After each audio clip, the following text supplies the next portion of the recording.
ஏற்கனவே வந்து என்ன ஒன்றிணைந்து பணியாற்ற சொன்னாருன்னு சொல்றாரு. அதிமுக இணைப்புக்கும் அமித்ஷாவை பத்தி இவர் பேசுறதுக்கு என்ன சம்பந்தம்? யார் சொன்னது? அதிமுக இருக்கக்கூடியவங்க என்ன சொல்றாங்கன்னா திமுகவா அமித்ஷா வந்து இல்லைங்க. அதாவது வந்து அன்றைக்கு இருக்கிற சூழ்நிலையில் திரு எடப்பாடி பழனிசாமியும் நாங்களும் தேசிய ஜனநாயக கூட்டணியில் அங்கமாக இருந்தோம். அதற்காகத்தான் என்னையும் திரு பழனிசாமி அவர்களும் திரு அமித்ஷா அவர்கள் கூப்பிட்டு பேசினார்கள். கூப்பிடும் போது ஒரு தேர்தலில் வியூகம் யாரெல்லாம் இணைந்திருந்தால் தம்பி யாரெல்லாம் இணைந்திருந்தால் வெற்றி பெற முடியும் என்ற ஒரு சாதகமான சூழ்நிலை எப்படி இருக்கிறது என்பதைத்தான் திரு அமித்ஷா சார் அவர்கள் சொன்னார்கள். அவர்கள் ஏற்றுக்கொள்ளவில்லை. அதனுடைய பலனை இன்றைக்கு அனுபவித்துக் கொண்டிருக்கிறார்.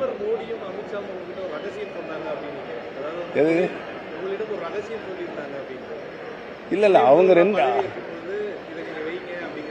இல்ல ரகசியம் இல்ல, அது ஓப்பனா தான் சொன்னார். ஏற்கனவே பல முன்னால சொன்ன பேட்டிலாம் சொல்லி இருக்கிறேன்.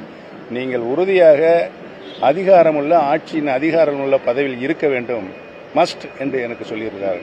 அதைத்தான் நான் சொன்னேன். ரகசியங்கள் அது வேற ரகசியம், பரம ரகசியம்.